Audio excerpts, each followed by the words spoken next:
Right, so it's day 24, new more open lighting area. And for the idea about preventing the world's atrocities from repeating again, making it hard to repeat, I realized something different, something crazy. And it's about how Indigenous perspectives knowledge is actually the savior and is going to be the key to how I would actually prevent genocide from happening again in all these like terrible other stuff, like ecological crisis and all that stuff. Um, and I got this conclusion when I was doing this course for university, education, Indigenous perspectives. I'm like week 10 deep in it now. And I've started to realize that Indigenous knowledge is actually the way we're going to counter and disrupt these colonial narratives being how we view the world.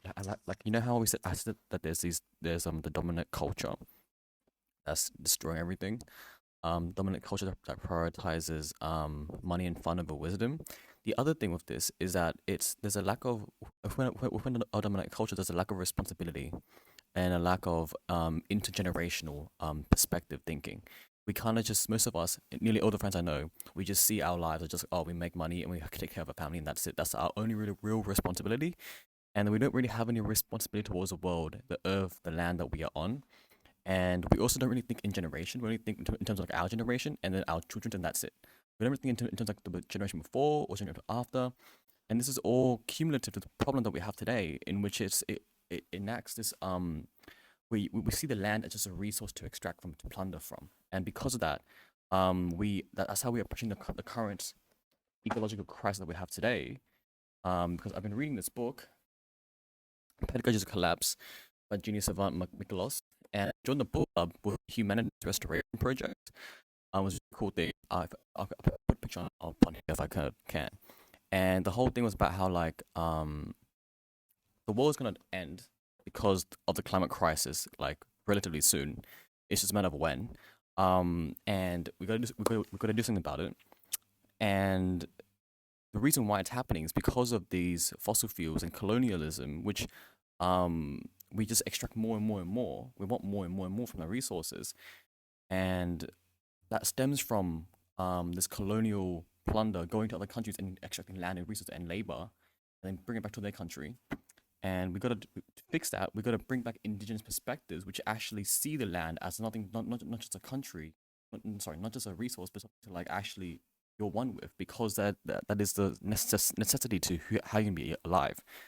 Um, I'm gonna speed run this because like, I only got like 3 minutes, but actually, who cares? I don't care about this 3 minute time anymore, bro. Who cares? But yeah, and then I've also been learning about um this book that I bought was $70, by the way, crazy.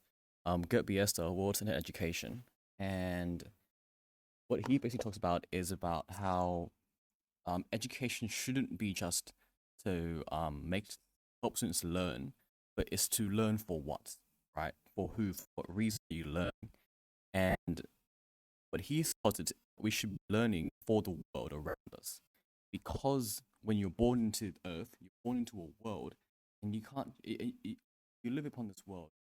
Um, you can't just do whatever you want because there are limits upon this world that imposes upon you.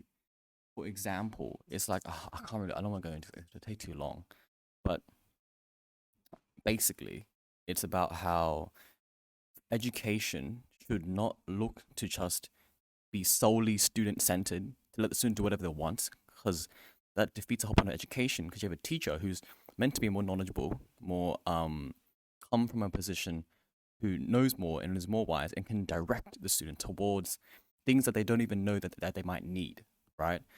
Um, and then on the other side of the spectrum is that you don't want to just make the education just be about curriculum only, where it's about, oh, here is this curriculum, and you just imbue upon the students like the current thing that we're having now with the standardized based education.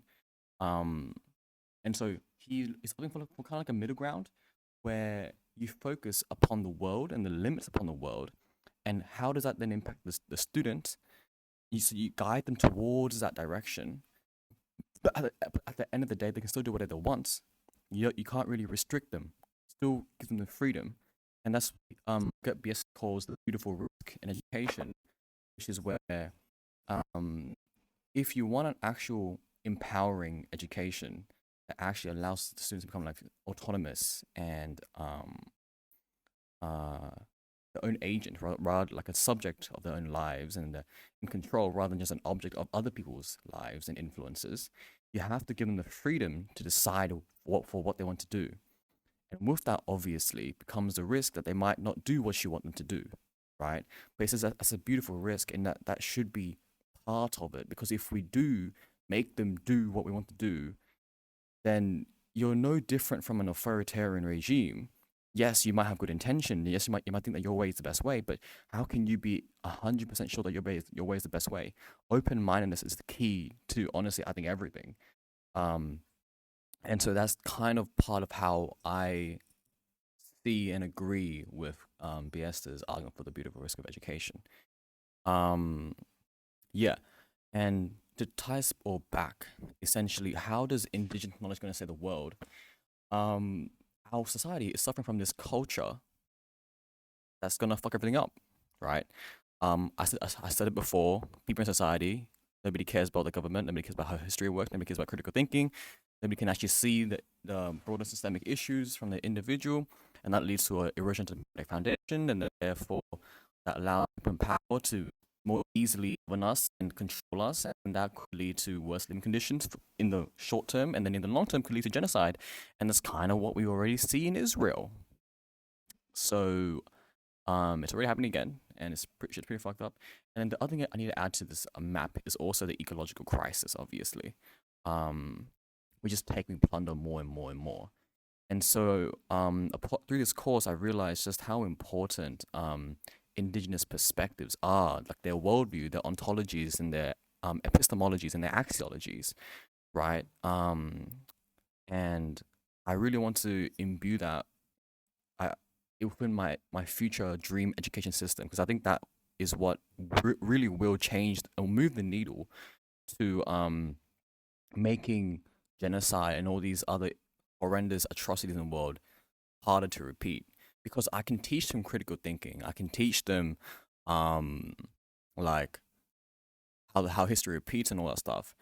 But at the end of the day, these are all just skills. And if they don't actually care, if they don't have the axiology, the value system to actually care and value land and value sustainability and value intergenerational sustainable living, then they're not going to actually do anything, right? You can teach them all your skills, but if they don't actually care about it, then so what, right?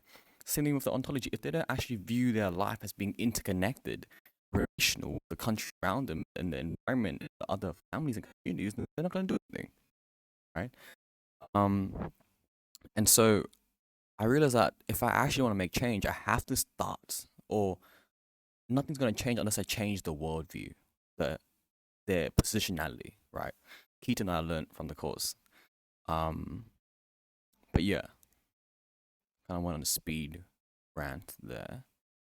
But yeah, see, I try to keep it under 3 minutes, but it's just really impossible time. But yeah, so I've been learning from these two books. Um, went into a book club with that book as well. Really cool. Human Restoration Project. Shout out to them and this book as well. Get BSA bought this, and we've been learning. And I want to buy another book. Indigenous Perspectives. I think it was by Tyson Yunker Porter. I think his thing was called Yunker Porter. How in Sandwalk, Sandtalk, something like that. He made like a really famous book like Sand Talk. Yeah, Sand Talk. Sorry. Talks about how indigenous things can say the word, and which is kind of what I'm talking about. So I want to see what he says and if it's how similar it is. But yeah, and then eventually I want to then imbue my tutoring or school dream school, let's say, because I in impression tutoring business and dream school. I want to imbue learn how to imbue with indigenous knowledge, and so I want to connect with the community as well. And so what I've been meaning to do is connect with the local AECG of Bankstown. But I've been having trouble trying to find out. I joined the Facebook community, Trying to figure out how to connect with math. I'm not too sure so far, so we're still kind of stuck there. But yeah, um, that's what I've been up to for my education stuff. Been 10 minutes. I'll stop here. Yeah, it's pretty cool.